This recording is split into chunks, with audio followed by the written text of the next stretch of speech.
నమస్తే నాగేశ్వర్ గారు. అమెరికా భారత్ల మధ్య కుదిరిన ఈ ట్రేడ్ డీల్కి సంబంధించి తాజాగా అమెరికా ఒక ఫ్యాక్ట్ షీట్ రిలీజ్ చేసింది సార్. ఈ ఫ్యాక్ట్ షీట్ ప్రకారం అమెరికా నుంచి భారత్ దిగుమతి చేసుకునే పప్పు ధాన్యాలపై 0 ట్యాక్స్ అట సార్. ఏంటి సార్ ఇది నిజమేనా? అమెరికా నుంచి మనం పప్పు ధాన్యాల్ని దిగుమతి చేసుకుంటూ ఉన్నామా? ఇది భారత్ అమెరికా వాణిజ్య ఒప్పందం ఒక రకమైన గారడీగా మారిపోయింది. ఏ క్షణంలో ఏది మారుతుందో తెలియదు. అంటే చెప్తున్నది తక్కువ, దాస్తున్నది ఎక్కువ అనేది క్లియర్గా అర్థమవుతుంది. ఏంటి కాంట్రవర్సీ అంటే, మీకు ఫ్యూ డేస్ క్రితం 4-5 డేస్ క్రితం India US trade deal joint statement విడుదలైంది.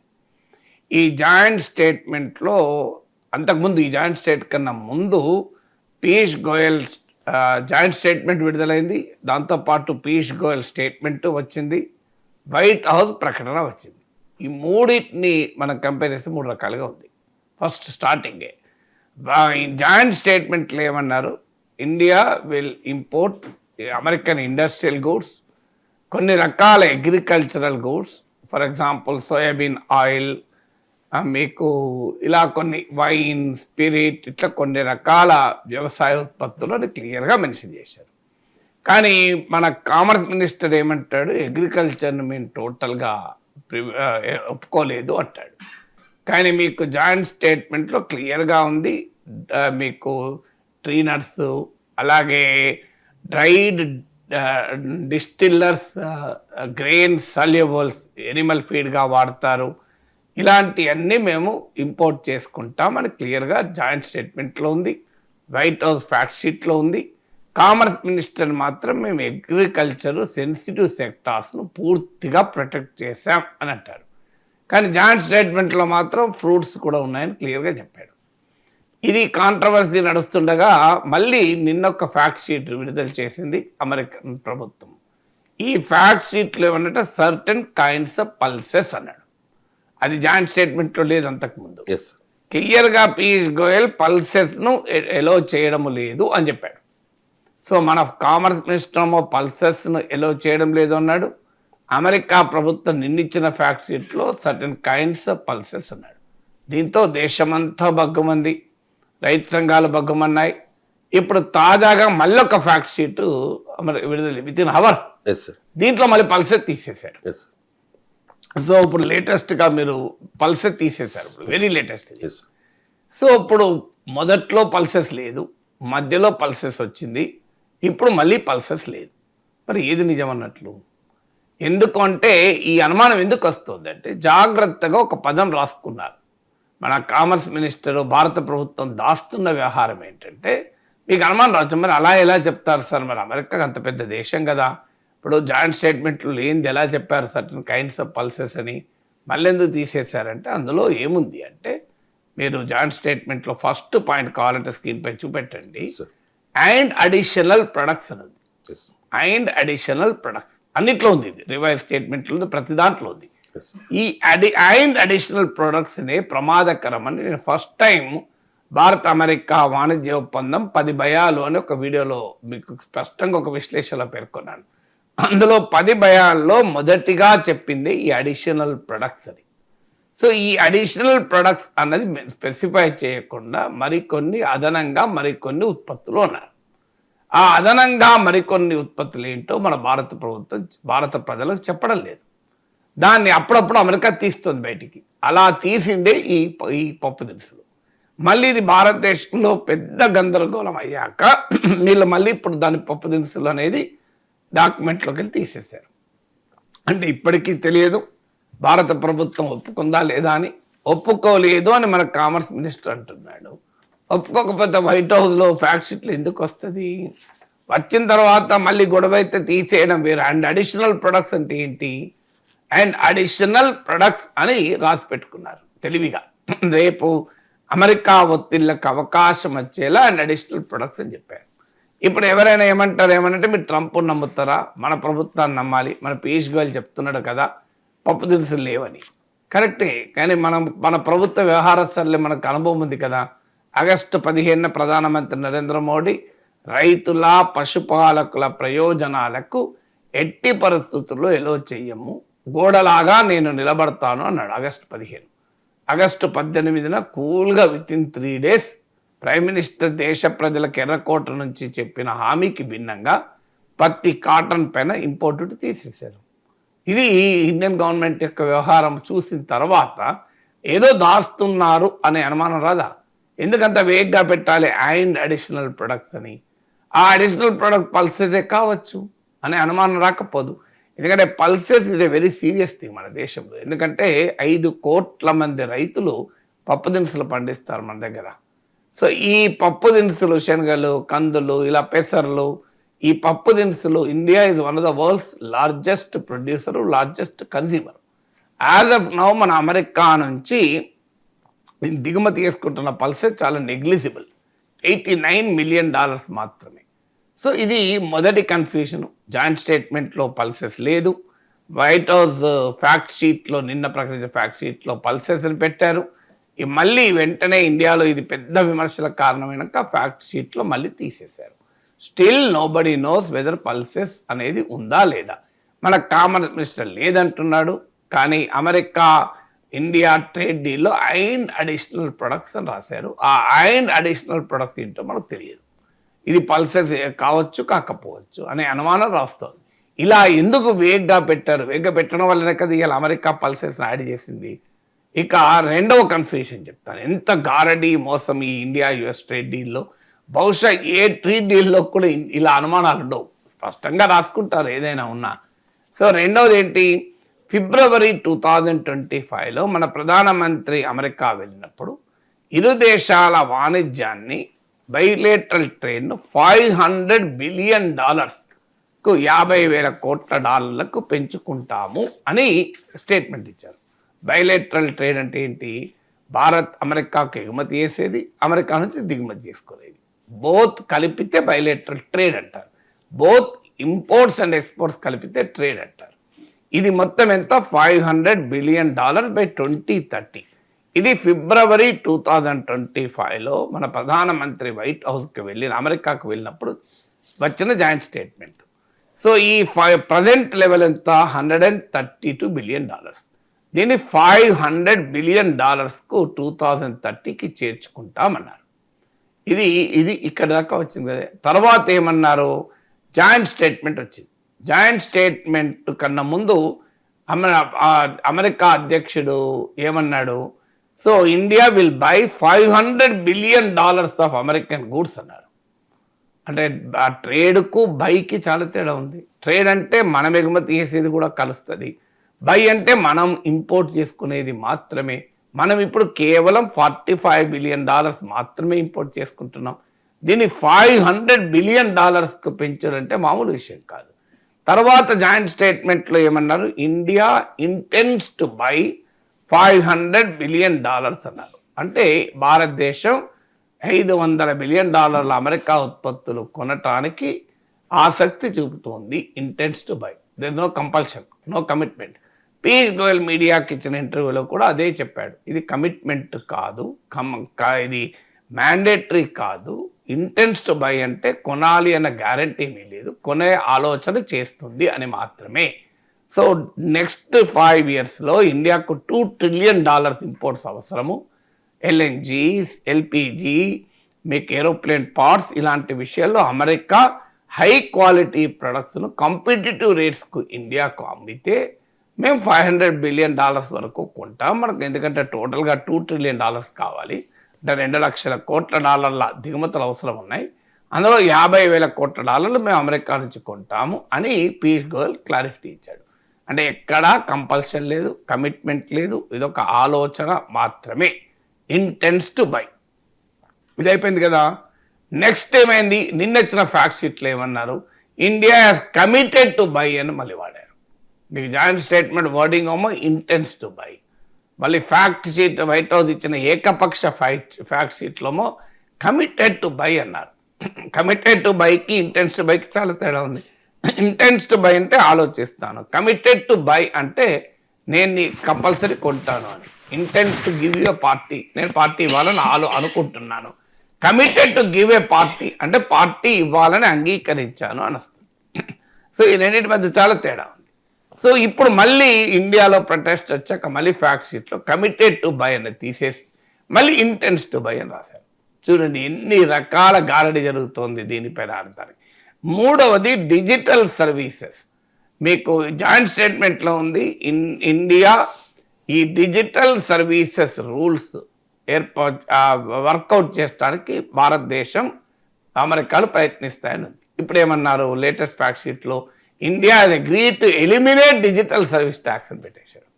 అంటే రూల్స్ ఫ్రేమ్ చేసుకుంటామని జాయింట్ స్టేట్మెంట్లో చెప్పి ఇప్పుడు ఎలిమినేట్ అని చెప్పారు. వాస్తవంగా 10 నెలల క్రితమే డిజిటల్ అడ్వర్టైజింగ్ ట్యాక్స్ 6% తీసేసింది భారత ప్రభుత్వం.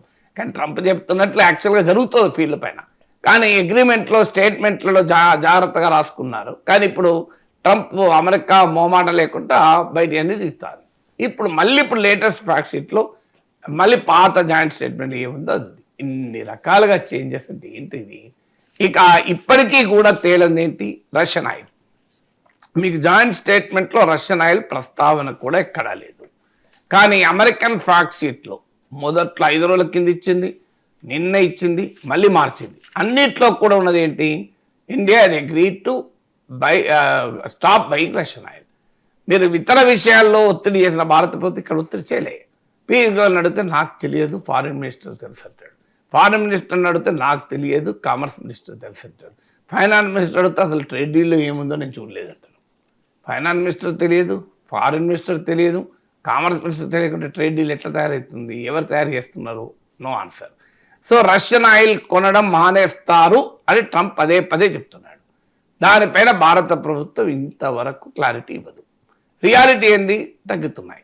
ట్రంప్ చెప్పిందే జరుగుతుంది. ఇప్పుడు December 2025 లెక్కలతో సహా చెప్పాను మీకు. ఇది నవంబర్ 2025తో పోలిస్తే 27.1% తగ్గింది. December 2024తో పోలిస్తే 15% తగ్గింది. అదే December 2024తో పోలిస్తే అమెరికా నుంచి కొనే 31% పెరిగింది. సో ట్రంప్ చెప్తున్నది రియాలిటీలో జరుగుతున్నది కదా. ట్రంప్ నమ్మం మేము, భారత ప్రభుత్వం నమ్ముతాం. కానీ భారత ప్రభుత్వం సైలెంట్గా ఉంటుంది. ట్రంప్ చెప్తున్నాడు, గ్రౌండ్ పైన ఏం జరుగుతుంది రియాలిటీలో ట్రంప్ చెప్పినట్టే జరుగుతుంది, డేటా చెప్తుంది అది. సో అందువల్ల క్లియర్గా this deal heights more than what it reveals. అంటే చెప్పేదానికన్నా దాచేదే చాలా ఎక్కువ ఉంది.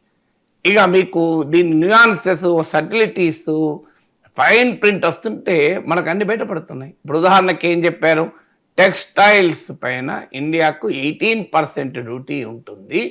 ఇది మనకు చాలా లాభము. ఇది పీయూష్ గోయల్ చెప్పేది, చాలా లాభం. ఎందుకు లాభం అంటే మన కాంపిటీటర్స్ అయిన బంగ్లాదేశ్కు 19% ఉంటుంది, పాకిస్తాన్కు 19% ఉంటుంది, వియత్నాంకు 20% ఉంటుంది, చైనాకు 30% ఉంటుంది, మనకు మాత్రమే 18% ఉంటుంది. మనకి ఎంత లాభం చూడు అని చెప్పాడు పీయూష్ గోయల్. కానీ కరెక్ట్గా ఏం జరిగింది, అమెరికా బంగ్లాదేశ్ల మధ్య ట్రేడ్ డీల్ కుదిరింది. అందులో ఏమన్నారు, 19% బంగ్లాదేశ్ మీ ఉంటుంది, కరెక్టే. అదే సమయంలో కొన్ని రకాల టెక్స్టైల్ ఎగుమతుల పైన 0 డ్యూటీ ఉంటుందని రాసుకున్నారు.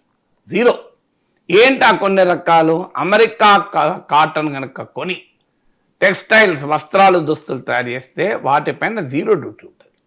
అలాగే చేనేత వాటి పైన 0 డ్యూటీ ఉంటుంది. ఇప్పుడు ఇండియాకున్న 18% ఎగిరిపోయింది కదా. సో ఇండియాకున్న 18%, ఇది కాక బంగ్లాదేశ్లో కాస్ట్ ప్రొడక్షన్ తక్కువ ఉంటుంది, లేబర్ కాస్ట్ తక్కువ, అది నెక్స్ట్ స్టేజ్. సో ఇప్పటి వరకు అంటే బంగ్లాదేశ్ ఎక్స్పోర్ట్స్లో 80% టెక్స్టైల్సే. అందువల్ల బంగ్లాదేశ్ పెద్ద ఎత్తున కాటన్ కొంటుంది, 70% ఇండియా సప్లై చేస్తుంది. ఇప్పుడు చూడండి, దీనివల్ల 2 రకాల నష్టాలు. ఒకటి, అమెరికా కాటన్ కొని బంగ్లాదేశ్ టెక్స్టైల్స్ ఎగుమతి చేస్తుంది, దానివల్ల మన Indian cotton exports to Bangladesh ఆగిపోతాయి. రెండవ నష్టం ఏంటి, అవి 0 డ్యూటీకి ఉంటాయి. మనది 18%, బంగ్లాదేశ్ 0. ఇప్పుడు మన టెక్స్టైల్ ఎక్కడ లాభం వచ్చింది, textiles contribute 2.3% to India GDP. So కంప్లీట్గా మన అడ్వాంటేజ్ ఎగిరిపోయింది. మన $10.5 billion Indian textile export. Total American textile market $118 billion, $11,800 కోట్ల అమెరికన్ టెక్స్టైల్ మార్కెట్లో నిజంగా $1,000 కోట్ల మనం సప్లై చేస్తాం. $10.5 బిలియన్ ఇండియా. ఇలా అడ్వాంటేజ్ మొత్తం పోయింది అమెరికా బంగ్లాదేశ్ డీల్తో. సో ఎన్ని రకాల దాస్తున్నారో చూడండి. చబహార్ పోర్ట్ ఎక్కడ మాట్లాడలేదు, చలి చప్పుడు లేకుండా బడ్జెట్లో చబహార్ పోర్ట్ పైన ఉన్న బడ్జెట్ మొత్తం 0 చేశారు. లాస్ట్ 4 ఇయర్స్లో ప్రతి year around $300 billion, $400 billion, $400 million, $300 million కేటాయించారు. ఈవెన్ లాస్ట్ ఇయర్ రివైజ్ ఎస్టిమేట్స్లో కూడా $400 మిలియన్ కేటాయించారు. సడన్గా చలి చప్పుడు లేకుండా చబహర్ పోర్టుకు కేటాయింపులు 0 చేశారు. మీరు ఎక్కడా జాయింట్ స్టేట్మెంట్లో ఇంత డిబేట్ నడుస్తుంటే H1B వీసాల పైన దాని మీద ప్రస్తావనే లేదు. ఇదేంది ప్రస్తావన ఎందుకు లేదు సర్వీస్ ట్రేడ్ గురించి అని అడుగుతున్న సమయంలో పీయూష్ గోయల్ బాంబు పేల్చారు. అసలు H1B వీసాలు అవసరమే లేదంటారు మన వాళ్ళు. అసలు ఏం చూడండి, H1B వీసాలకు విలువే లేకుండా పోయింది. వర్క్ ఫ్రమ్ హోమ్ వచ్చింది కోవిడ్ తర్వాత. అసలు H1B లేకపోతేనే మంచిది అని మొదలుపెట్టాడు. సో మరి అంతకుముందు ఎందుకు మరి H1Bలు లేకపోతే మంచి అన్నప్పుడు ఎందుకు ట్రంప్ ప్రభుత్వం పైన H1Bల పైన మోడీ మాట్లాడాడు, H1Bలు ఇప్పిస్తాడనేది చెప్పిండు. అప్పుడేమో ఇప్పిస్తారని చెప్పారు. మోడీ ట్రంప్ ఇవ్వకపోతే ఇప్పుడేమంటున్నారు, అసలు అవసరమే లేదంటున్నారు. సో ఎన్ని రకాల మెలికలు తిప్పుతున్నారో చూడండి. అసలు మీకు ఏమన్నారు Piyush Goyal, genetically modified agriculture ప్రొడక్ట్స్ను అసలు ప్రొడక్ట్స్ని అంగీకరించే ప్రసక్తే లేదు, ఇది మేము డీల్లో లేదు అన్నాడు. లేదా ఎట్లా దొడ్డిదారు ఉంది, ఎట్లుంది, డ్రైడ్ డిస్టిల్లర్స్ గ్రెయిన్ సాల్యుబుల్స్లో ఉంది.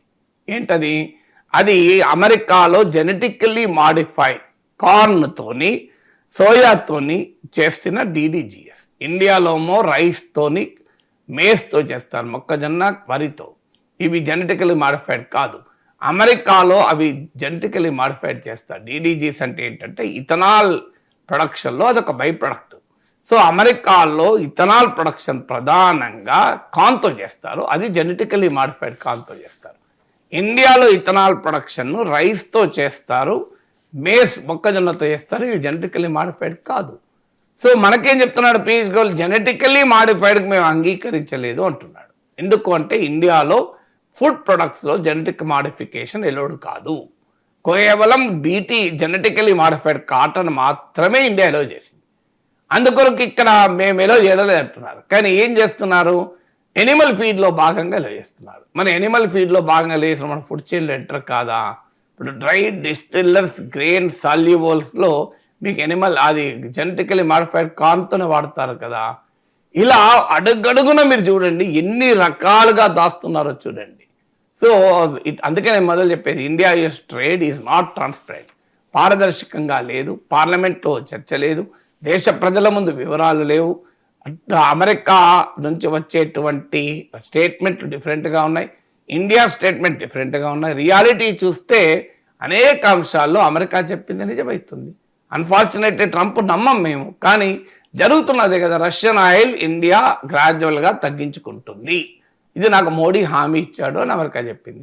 మోడీ ప్రభుత్వం ఎక్కడా కన్ఫర్మ్ చేయలేదు, డినై చేయలేదు, కానీ రియాలిటీలో తగ్గిపోతుంది. మేము కాటన్ పైన ఎట్టి పరిస్థితుల్లో రాజీ పడేది లేదు రైతుల విషయంలో ప్రైమ్ మినిస్టర్ అంటాడు. 3 రోజుల్లో కాటన్ పైన ఉన్న ఇంపోర్ట్ డ్యూటీ తీసేస్తారు.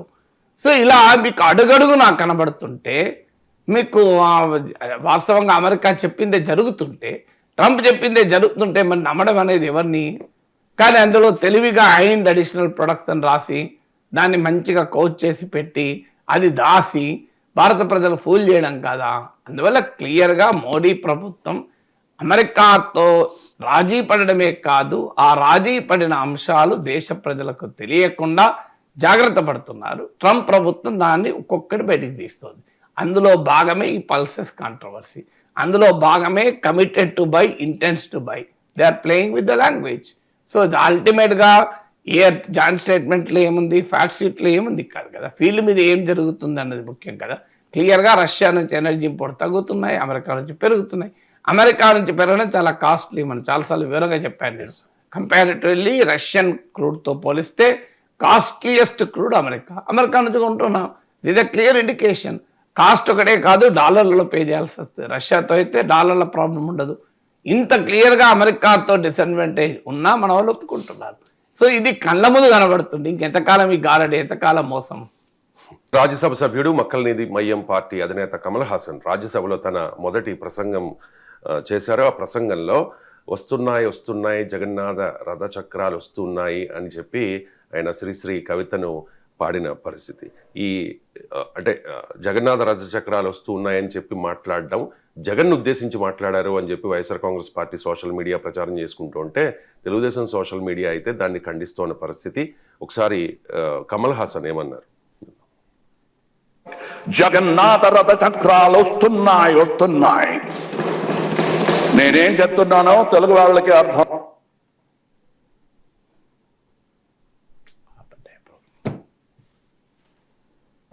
జగన్నాథ రథ చక్రాలు వస్తున్నాయి.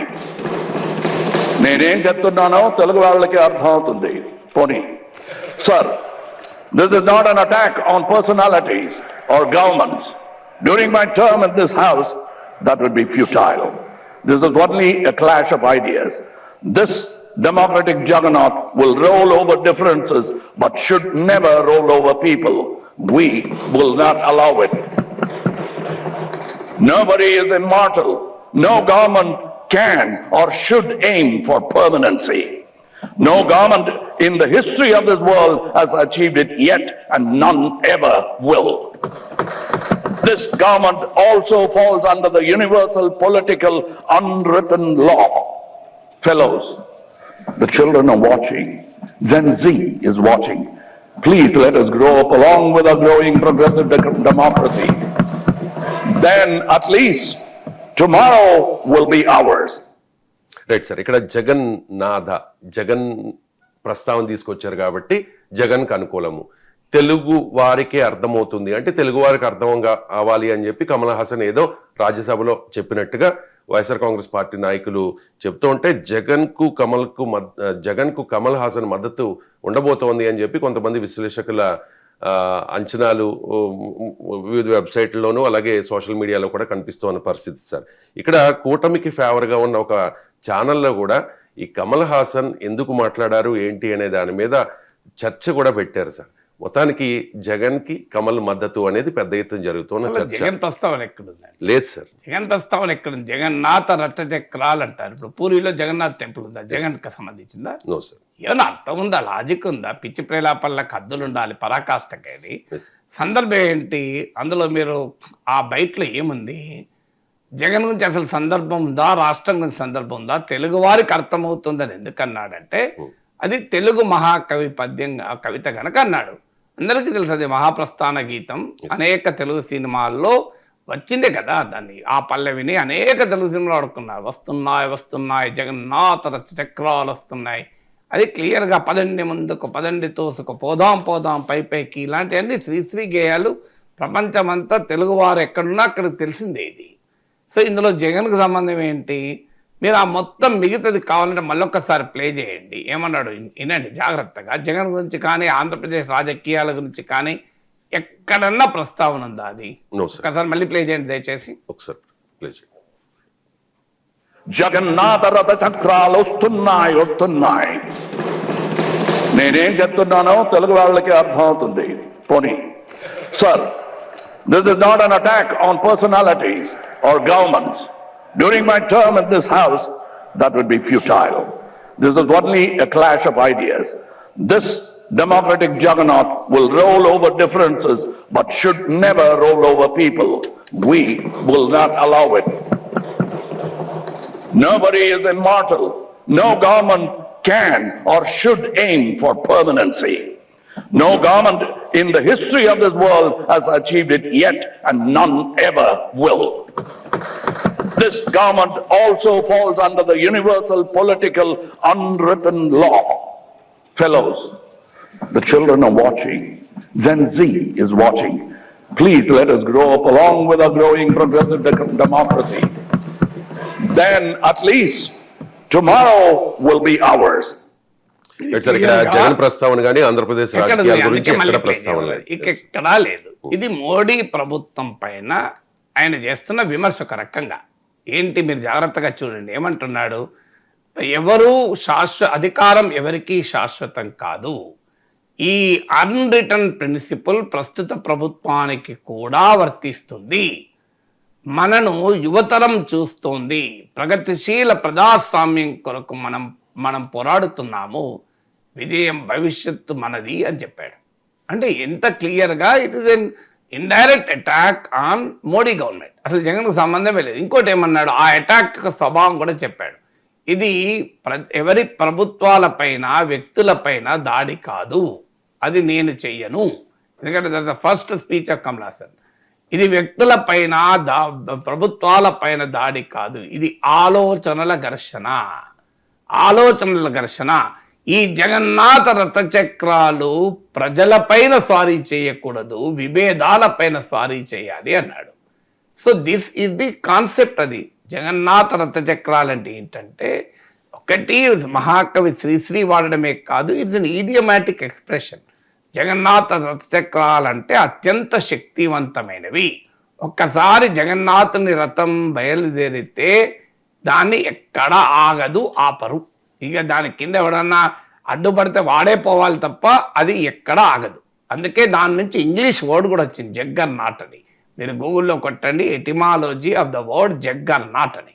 సో జగ్గర్నాట్ అనే ఇంగ్లీష్ వర్డ్కు మూలము తెలుగు మైథాలజీలో ఉన్న జగన్నాథుడు అని. సో ఇది కాన్సెప్ట్. దీనికి జగన్కి ఏం సంబంధం అసలు? అసలు ఇది పార్లమెంట్లో జగన్ గురించి ఎందుకు కమల్ హాసన్ మాట్లాడతాడు?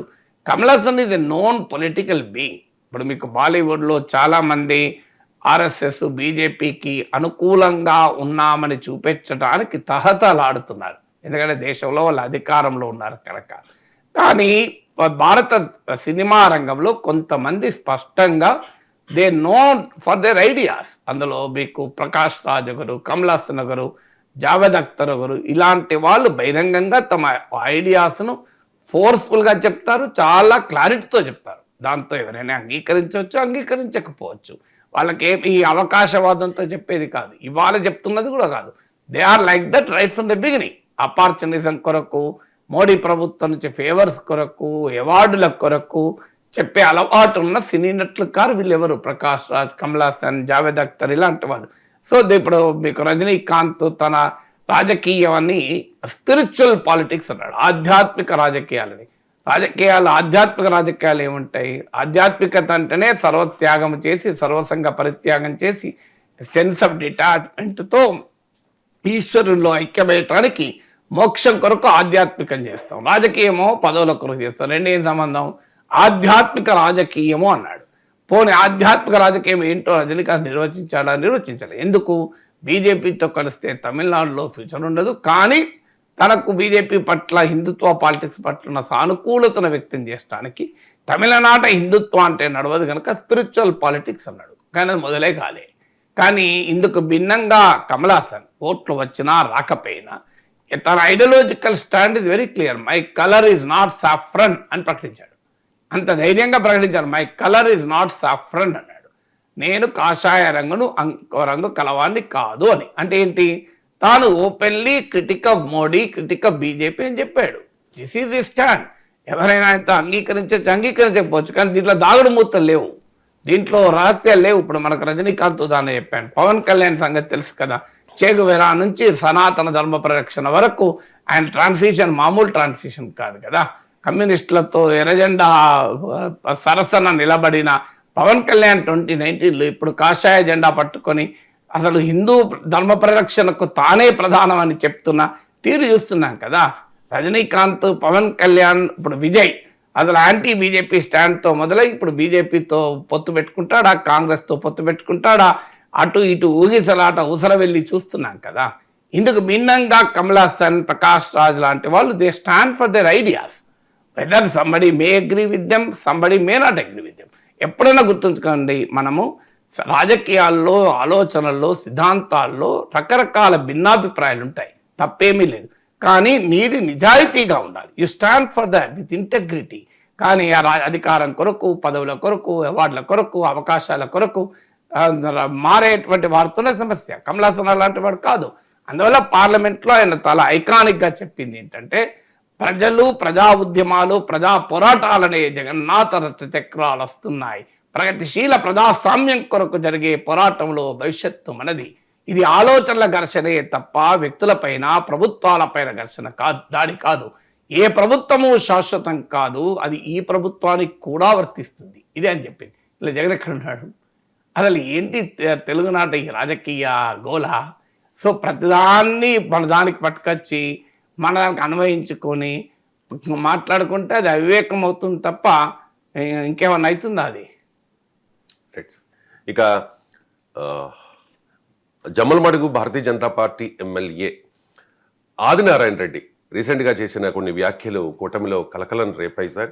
ఆంధ్రప్రదేశ్లో కమ్మని పాలన ఉంది, భారతీయ జనతా పార్టీ లేకపోతే టీడీపీ జనసేన లేవు అని చెప్పి ఆయన చేసిన వ్యాఖ్యల నేపథ్యంలో కాస్త వివాదం జరిగింది. ఇందుకే స్టార్టింగ్లో ఆదినారాయణ రెడ్డి ఏమన్నారు అనేది ఒకసారి విన్నాం. నేను ప్రభుత్వం పైన పాలనని నేను గజ్జల మల్లారెడ్డి గారు ఎప్పుడో 83 అధికార పార్టీ ఎన్టీ రామారావు గారు ఉన్నప్పుడు ఎట్లుంది అంటే ఆయన చెప్పినాడు బాగా కమ్మగా ఉందని. ఇప్పుడు కూడా ఇంకా కమ్మగానే ఉంది. అట్లే అది పోవాలా, కమ్మటి పరిస్థితి పోవాలా. అందరం ఒకే కులంలో అందరూ పనిచేసే వాళ్ళందరికీ ఎవరు గట్టిగా పనిచేస్తారో వాళ్ళకి అవకాశం ఇవ్వాలి. అంటే మీకు అర్థం ఏంటది అది కమ్మగా ఉండడం అంటే? ఆ కమ్మతో పాటు అందరం ఉన్నాము ఇక్కడ కులాలు మతాలు కాదు. ఇప్పుడు లడ్డు పైన ఇక్కడ జరుగుతుంది లడ్డు సంఘటన తిరుపతిది. ఆదినారాయణ రెడ్డి కమల వికాసం కార్యక్రమంలో అంటే భారతీయ జనతా పార్టీ కార్యక్రమం సార్ అది. ఆ కార్యక్రమంలో పాల్గొన్నప్పుడు చేసిన వ్యాఖ్యలవి. ఆ పక్కనే ఆంధ్రప్రదేశ్ భారతీయ జనతా పార్టీ అధ్యక్షుడు మాధవ్ కూడా ఉన్నారు. అప్పుడు ఖండించే ప్రయత్నం జరగలేదు. ఈ వివాదం ముదిరిన తర్వాత మాధవ్ కూడా రెస్పాండ్ అయ్యారు సార్.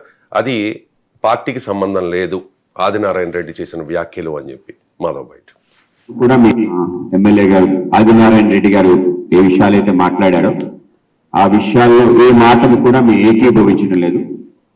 మా పార్టీ వేదిక మీద మాట్లాడి వెళ్ళిపోవడం జరిగింది. ఆ విధంగా ఏవైతే అనేక రకాల విషయాలు మాట్లాడారో కుల ప్రస్తావన కానీ మిగతా అంశాలు కానీ వాటిని ఏ మాటను కూడా పార్టీ ఏకీభవించడం లేదు. ఆయన వ్యక్తిగత హోదాలో ఆయన మాట్లాడటం జరిగింది. తప్పనిసరిగా పార్టీ కూడా వాటి వివరాలు అడిగి తగిన విధంగా ముందుకెళ్తాం.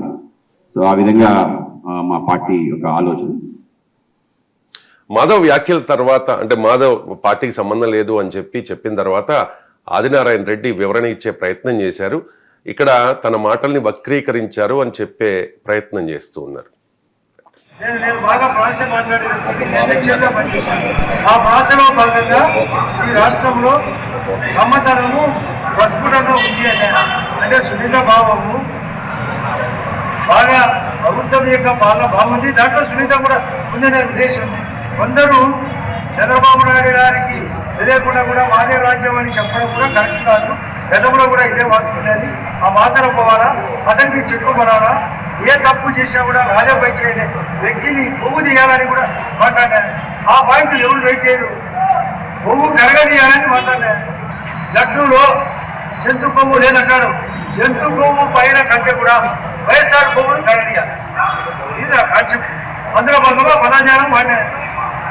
ఏం తప్పుందో ఏమి సార్ తన వ్యాఖ్యల్ని వక్రీకరించారు అని చెప్పి ఆదినారాయణ రెడ్డి ఇప్పుడు స్వరం మార్చినట్టు స్పష్టంగా అర్థమవుతోంది. అండ్ మాధవ్ మాట్లాడిన దానిలో కూడా ఆదినారాయణ రెడ్డి కుల ప్రస్తావన తెచ్చారు అని చెప్పి ఆయన ఒప్పుకున్నారు సార్. అక్కడ అలా వక్రీకరణ జరిగితే మాధవ్ ఎందుకు ఖండిస్తాడు? సో సక్రీకరణ కనుకనే మాధవ్ ఖండించారు. ఫండమెంటల్ పాయింట్ వక్రీకరణ లేదో మనం ఆదినారాయణ బయటే చూసాము. చాలా క్లియర్గా కమ్మగా ఉందని నొక్కి చెప్పాడు. గజ్జల మల్లారెడ్డి ఎన్టీ రామారావు పాలన పైన అన్నది కమ్మ గురించి, కమ్మ కాస్ట్ గురించి అందరూ తెలుస్తుంది అప్పటి. సో కమ్మగా ఉంది అని గజ్జల మల్లారెడ్డి అన్న కాంటెస్ట్ కులం కాంటెస్టే. గజ్జల మల్లారెడ్డి ఏమీ టీడీపీ సపోర్టర్ కాదు, టీడీపీ ఫ్యాన్ కాదు. సో ఆ రోజు ఆయన విమర్శనాత్మకంగా అన్నాడు. గజ్జల మల్లారెడ్డి స్టైలే అది. Gajjala Mallareddy is a satirical poet. అంటే తెలుగుదేశాన్ని పోడటానికి కవితలు రాయడు ఆయన విమర్శించడానికే ఎవరినైనా, తెలుగుదేశం అనే కాదు, ఆయన నేచరే వ్యంగ్య కవి. ఆయన మీకు తెలుగునాట భక్తి రసము తెప్పలుగా పారుతున్నది, డ్రైనేజీ స్కీము లేక డేంజర్గా మారుతున్నది అన్నాడు. తలనీలాలిస్తామని తిరుగులేని అగ్రిమెంట్లు మొత్తానికి చౌకేలే నెత్తి మీద బొచ్చే కదా. ఇది గజ్జల మల్లారెడ్డి కవితలు. ఇందులో సటైర్ ఏముంది, ఇంకేమైనా ఉందా? వ్యంగ్యమే కదా. తలనీలాలిస్తామని తిరుగులేని అగ్రిమెంట్లు,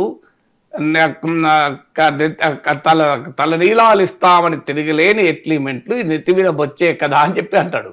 సో తెలుగునాట భక్తుల సొమ్ము తెప్పలుగా పారుతున్నది, డ్రైనేజీ స్కీము లేక డేంజర్గా మారుతున్నది, కలికాలపు మయసభరా కర్మగాలి శాసనసభ కాదు కదా గురువరా. ఇది రాసింది. అందువల్ల ఇది గజ్జల మల్లారెడ్డి గేయాలు, గజ్జల మల్లారెడ్డి కవితలు చదివిన ఎవరికైనా తెలిసిన వ్యంగ్య కవి. సో ఆయన ప్రస్తావన తీశాడంటేనే ఆయన కులం గురించి అది మాట్లాడుతున్నాడు. అందులో మళ్ళీ డౌట్ వచ్చి నీకు అర్థమైందా అని చెప్పేసి నేను ఏమంటున్నాడు అర్థమైందా అని. ఎక్కడన్నా పొరపాటునది కమ్మ అంటే టేస్ట్గా ఉంది అని అనుకుంటారేమో, కాదు తాను కులాన్ని ఉద్దేశించి అంటున్నానని చెప్పి మదర్ క్లారిటీ కూడా ఇచ్చాడు కదా, కులాల ప్రస్తావన కూడా తీశాడు. మాధవ్ కూడా స్పష్టంగా కులం ప్రస్తావన తీశాడు, ఒప్పుకున్నాడు. కానీ అది కమల వికాసం. కమల వికాసంలో ఆదినారాయణ రెడ్డి టీడీపీని కమ్మ వికాసం అంటున్నాడు. టీడీపీ పాలనలో కమ్మ వికాసం అని బీజేపీ ఎమ్మెల్యే కమల వికాసంలో మాట్లాడుతున్నాడు. సో ఇది కమ్మ వికాసం అని ఎమ్మెల్యే అంటే, కమల వికాసం వేదిక పైన మాట్లాడితే ఆ వేదికలో పార్టీ అధ్యక్షుడు ఉంటే అప్పుడే క్లారిటీ ఇవ్వకుండా దాన్ని ఎలో చేసి ఇప్పుడు ఇది ఆదినారాయణ రెడ్డి వ్యక్తిగత అభిప్రాయం అని ఆయన పేరు ఏజెంట్ తీసుకున్నారు, పార్టీ సస్పెండ్ చేసింది ఆయన. సో ఇప్పటికైనా అది ఏం వాళ్ళ స్టాండ్ ఏంటి, అది అర్థం కావాలి మీకు. బీజేపీ క్లియర్గా మీకు ఇప్పుడే కాదు, ఇది ఎక్కడి నుంచి స్టార్ట్ అయింది, మీకు మేనిఫెస్టోను డిజైన్ చేసుకోవడంతో మొదలైంది. మీరు గమనించండి, మీరు సిద్ధార్థనాథ్ సింగ్ ఆఖరికి జాయింట్ ప్రెస్ కాన్ఫరెన్స్లో అది పట్టుకొని నిలబెట్టడానికి కూడా రెడీగా లేదు. నాకు గుర్తున్నంత ఈవెన్ మోడీ ఫోటో కూడా లేదు ఆ మేనిఫెస్టో పైన. నాకు సబ్జెక్టు కరెక్షన్, చంద్రబాబు నాయుడు పవన్ కళ్యాణ్ ఫోటోలు ఉన్నట్టున్నాయి, సబ్జెక్టు కరెక్షన్. కానీ మా సిద్ధార్థనాథ్ సింగ్ దాంట్లో పాల్గొనడానికి కూడా సిద్ధపడలే కలిసి ఎండార్స్ చేసడానికి. తర్వాత మీకు ఈవెన్ ఇంత గోళ జరుగుతుంది కదా, ఈ జంతు కొవ్వు, గొడ్డు కొవ్వు, పంది కొవ్వు, బీజేపీ ఎక్కడా దాన్ని యాక్సెప్ట్ చేయడం లేదు, ఎక్కడా మాట్లాడడం లేదు. మాధవ్, చంద్రబాబు నాయుడు, పవన్ కళ్యాణ్లతో జరిగిన జాయింట్ ప్రెస్ కాన్ఫరెన్స్ లో కూడా ఈ ప్రస్తావన తీయలేదు. నేను వెరిఫై చేశాను సార్, మోదీ ఫోటో లేదు సార్. మోడీ ఫోటో లేదు. మీకు మేనిఫెస్టోడు, కూటమి మేనిఫెస్టోలో మోడీ ఫోటో లేదు, దట్స్ అండర్లైన్ కదా. తర్వాత గొడ్డుకోవు, పందుకోవులో బీజేపీ యాక్సెప్ట్ చేస్తలేదు, అదే బీజేపీ ఎండార్స్ చేయలేదు. మీకు ఎక్కడా బీజేపీ నాయకుడు మాధవ్ మాట్లాడినట్లు లేదు. సో ఇది క్లియర్గా ఇప్పుడు మళ్ళీ ఈవెన్ రిషికొండ విషయంలో విష్ణుకుమార్ రాజు ఇది మీకు ఆధ్యాత్మిక కేంద్రంగా మార్చాలి, టీటీడీకి ఇవ్వాలి అన్నారు. చంద్రబాబు నాయుడు ప్రభుత్వం దాన్ని 5 స్టార్ హోటల్ చేద్దామంటోంది అని తీవ్రంగా ఖండించాడు. అప్పుడైనా మాధవ్ అది వ్యక్తిగత అభిప్రాయం అన్నాడు, అనలే కదా. సో వ్యక్తిగత అభిప్రాయం విష్ణుకుమార్ రాజు, మా అభిప్రాయం చంద్రబాబు నాయుడు ఏం చెప్తుంది అనలేదు కదా. సో ఇప్పుడు మళ్ళీ ఆదినారాయణ రెడ్డిది. సో ఈ వ్యవహారతలు క్లియర్గా ఉంది. ఎందుకంటే బీజేపీ కాపు ఓటర్లను అట్రాక్ట్ చేయాలన్నది బీజేపీ రాజకీయం. ఎందుకంటే మీకు కన్నా లక్ష్మణ్ అందుకే ప్రెసిడెంట్ చేశారు, సోమవీర్రావు అందుకే ప్రెసిడెంట్ చేశారు, మధ్యలో పురంధేశ్వరి ఒక్కరు వచ్చారు తెలుగుదేశంతో ఉండబోయే రిలేషన్స్ నేపథ్యంలో. కానీ బట్ రియాలిటీ అయితే కాపు ఓటర్లను అట్రాక్ట్ చేయాలన్నది బీజేపీ వ్యూహం. అందులో భాగంగానే మీకు బీజేపీ పవన్ కళ్యాణ్తో కలవడం ద్వారా కూడా బెనిఫిట్ పొందాలని ఆలోచించింది. ఇదంతా అందరికీ తెలిసిన విషయమే. సో ఈ పరిణామాలు జరుగుతున్న సమయంలో కాపు ఓట్లను ఆకర్షించాలంటే భారతదేశంలో మన తెలుగునాటి ఏంటి, కమ్మలను విమర్శించాలి. ఇది ఒక రాజకీయం కదా. కమ్మ కాపుల మధ్య విభేదాలు ఇప్పుడు సమస్యపోయినట్టు కనిపించినా అది చారిత్రక పూర్వరంగం ఉంది కనుక అందుకే మీకు జగన్మోహన్ రెడ్డి కమ్మాలను ప్రత్యేకంగా పేర్కొంటూ అటాక్ చేశాడు. యాంటీ కమ్మ సోషల్ మొబిలైజేషన్ కొరకు. ఇప్పుడు నాన్ కమ్మ సోషల్ మొబిలైజేషన్, ఎందుకంటే కమ్మ ఓటర్స్ ఎట్లాగూ బీజేపీ వైపు రాడు, తెలుగుదేశం వైపు వస్తారు. మిగతా వర్గాలను తాము అట్రాక్ట్ చేస్తే అప్పుడు కమ్మ ఓటర్ కూడా షిఫ్ట్ అవుతాడు అనేది బీజేపీ వ్యూహం.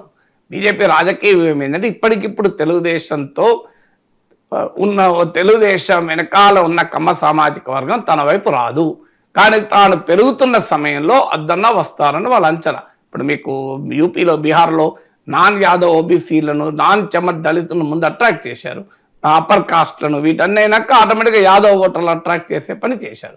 అందువల్ల ఇప్పుడు నాన్ కమ్మ ఓటర్లను అట్రాక్ట్ చేసి తర్వాత క్రమంలో కమ్మ ఓటర్లను అట్రాక్ట్ చేయవచ్చు అనేది బీజేపీ లక్ష్యం. మీరు బీజేపీ నాయకులు టాప్ లీడర్లతో మాట్లాడు వాళ్ళ వ్యూహం అర్థమవుతుంది. అందులో భాగంగానే ఆదినారాయణ రెడ్డి కామెంట్స్ని చూడాలి తప్ప అదేదో పార్టీకి సంబంధం లేని వివాదం వెనక వ్యాఖ్యానం చేయడం కాదు కదా. నిజంగా అయితే అప్పుడే వెంటనే అదే స్టేజ్ మీద ఆదినారాయణ రెడ్డి చెప్పేది తప్పు, అట్లా పార్టీ అనుకోవడం లేదు అనాలి కదా. సో దట్ ఈస్ పార్టీ చేసే సోషల్ ఇంజనీరింగ్లో ఇదొక భావన. TDP social engineering, YCP social engineering. TDP social ఇంజనీరింగ్లో భాగంగా కమ్మ ఓటరు పెద్ద ఎత్తున ఎన్టీ రామారావు కాలం నుంచి ఇప్పటి వరకు టీడీపీని సొంత పార్టీగా ఓన్ చేసుకుంటారు. వైసీపీ యాంటీ కమ్మ సోషల్ కోalition కన్సాలిడేషన్ వైసీపీ నమ్ముకున్నది. బీజేపీ ఏంటంటే నాన్ కమ్మ సోషల్ కోalition బిల్డ్ చేయాలనేది బీజేపీ లక్ష్యం. ఇందులో ఈ మొత్తం సోషల్ ఇంజనీరింగ్ గోలలో భాగం ఇదంతా. Right sir, thank you so much sir.